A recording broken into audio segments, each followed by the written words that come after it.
But like he is the beginning of weightlifting, and then we watch Conan the Barbarian, and then and it's just like you forget like Predator, man. He's fucking. I mean, he lived the life. Yeah, dude. You talk about working out with him made me think of a gym, which made me think of a locker room, which just made me think of the story I just heard last night, which I feel like you'd fucking love. What? And I've been thinking about. I saw it like 1 a.m. last night when I got in bed, and it's all I've been thinking about all day. Is I don't know if you know the hockey player Joe Thornton, one of the greatest all time, Joe, unbelievable right? player, Jumbo Joe. Jumbo Joe. And a clip came out on the NHL Instagram from the All-Star game this past year, so it's an older clip. But it's Mitch Marner talking to Erik Karlsson, who's on the San Jose Sharks. Mitch Marner's on the Toronto Maple Leafs. Jumbo played for both teams. And so they're sitting there on the ice, and Mitch Marner's like, hey, so I guess Joe moved back to San Jose after he retired. And he's like, hey, so I hear Joe's still coming around, huh? And Karlsson just starts laughing. He goes, yeah, he comes in just to shower. And I was like, that's the most for the boy shit I've ever heard in my life, dude. You want to hit the ice? Nah, man, I'm good. I'm here to shower. Yo, what time's practice rap today? I'll be there to shower with the fellas. Oh, that's fucking Birdie Boy all day. I got that energy all day. All day. Yo, go back to old school. Fucking go back hilarious. to Jesuit High School. What's up, fellas? Fellas.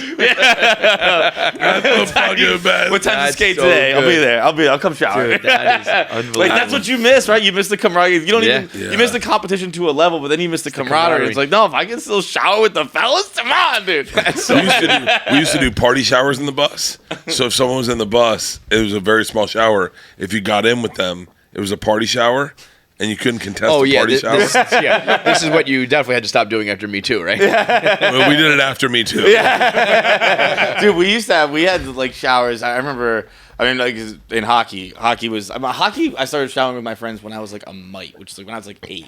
This is just changed. You know, like dudes don't show each other their dicks anymore. It's dead. That is the most fun I've ever had in my life, and it's the most fun I'll ever have. It's just everyone. When the white guy comes in and everyone goes, man, you're really white, and then on the ass, and you're like, oh shit, my hand showed up, and then everyone smacks him, and he's covered in handprints. Shout out to Trip Hulse. He's a doctor now. He's a cardiologist, and I'm certain that traumatized him. I got to study. Yeah, bro, we had a kid which is called Giraffe, because if he pulled his dick, it would just look like giraffe stripes all down it.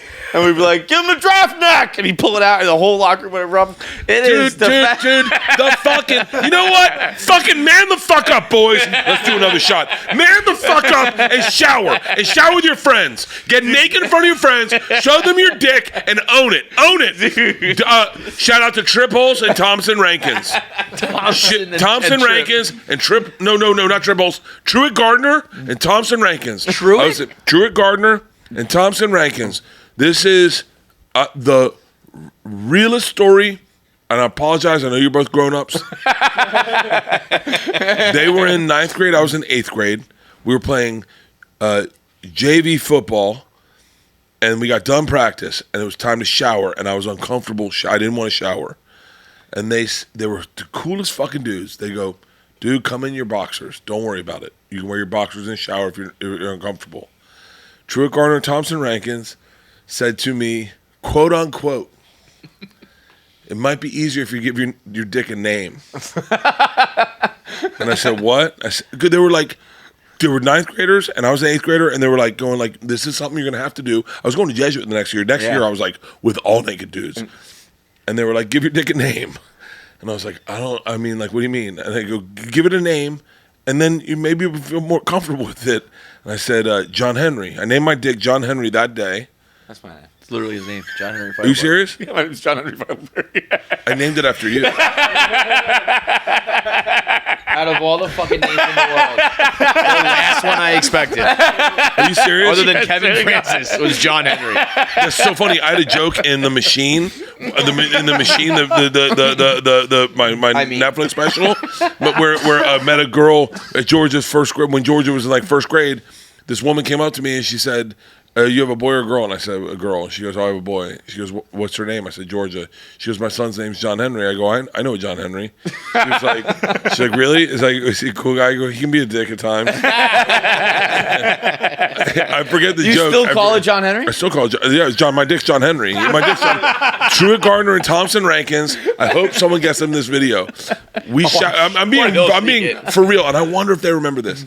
We showered in our boxers, the three of us, at the Berkeley Prep shower, and I named my dick that day. I never thought of naming I named my dick, and these were dudes who showered with other guys, but they wore boxers, and we all showered in our boxers, and because I was uncomfortable.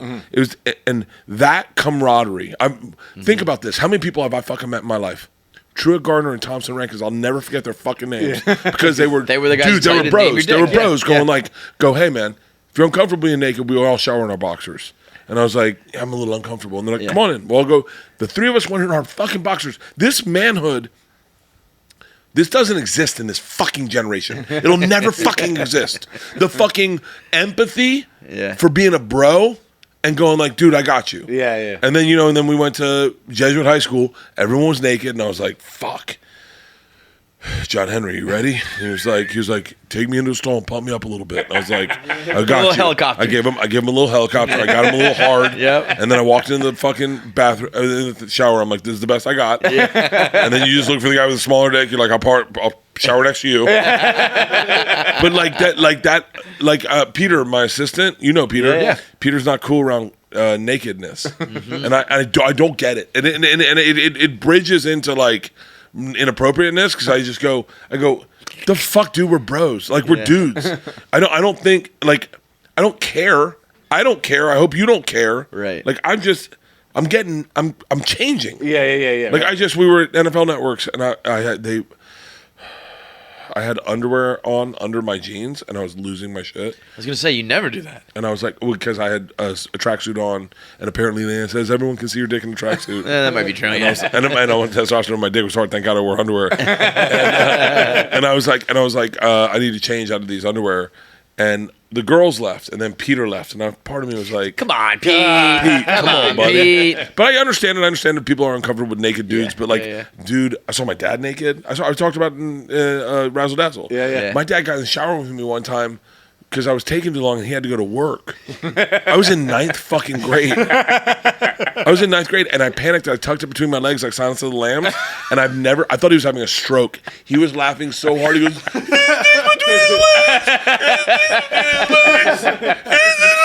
he got out of the shower. Maggie! You drove yourself to school thinking about it. Dude, I remember seeing my coach's cocks. Think of all the dicks you saw. My coach's cocks. I saw all my coach's cocks. I remember the first time my coaches showered with us. I was like, oh, this is a new bridge. We were like, I was like a sophomore in high school. It's a new twist. We had just like wrapped me. We had like spring. Like I went to high school. We had like weird shit, and we had spring training in Florida. And so we were in spring. We were like the school had the month of March off. Yeah. And then all the sports teams would go like to their own like spring training locations, and baseball would go to Florida. And we were staying at like some compound. And there was just one group shower. It was like a dorm. Everyone had their own rooms, but there was just one group shower, like prison style. And we were in there, like the boys laughing around, sliding around, all that stuff. And just both coaches walked in together, and I was like, "Oh, this is adult dick in the room now. Like, this changes the tone of things." Someone brought in a cock. We got penises here. That's a cock, dude. So true. To this day, there's probably we had dicks that have been to war in the room right now. Literally, one was a vet. I was like, that cock is fought in a war, dude.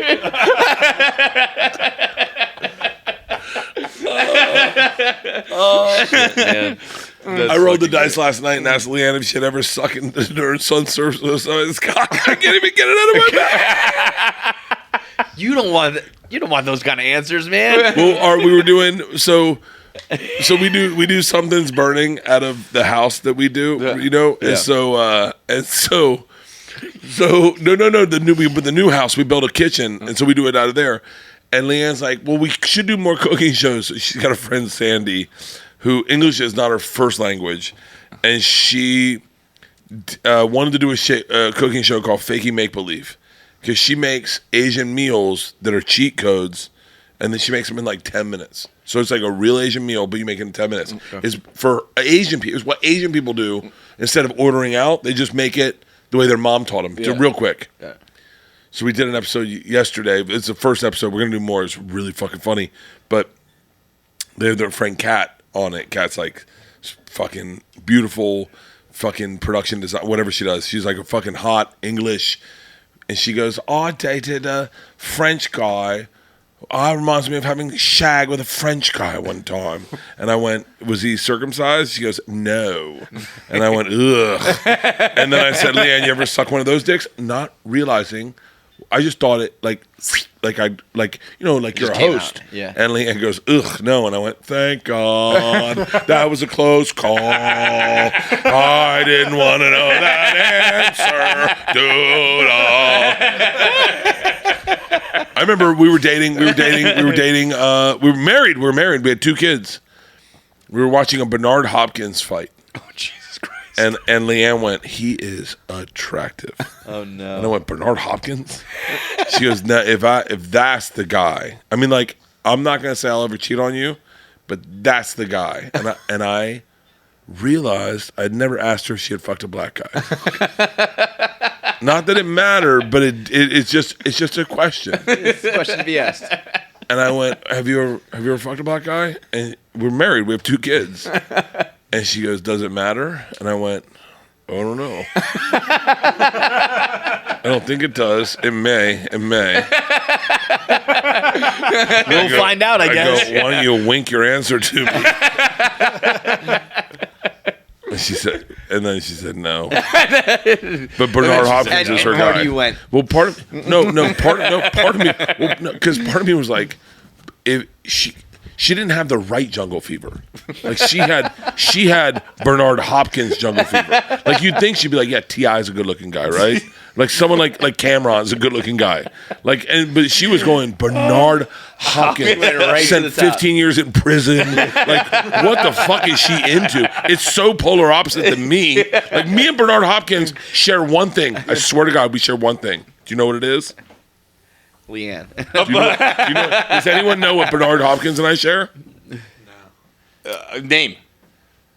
The Machine. What do you mean? Bernard Hopkins copyrighted The Machine. No way. Oh, shit. Yeah, he's The Machine. That's Isn't that crazy? So you can't have that? Like, that's not... I don't care. I made my money. I'm good. I don't need the copyright. We're good, Bernard. Yeah. You and Albert Pujols. That's a good company. Yeah, I'll take it. Fucking... All right, big thanks for watching. If you made it through this whole episode, that means you should be subscribed. There's so many of you out there who watch and don't subscribe, so make sure you are a KFC Radio subscriber. Make sure you get all the content when it drops. Click that button now. I have 9 fingers. I'm still subscribed. It's that easy.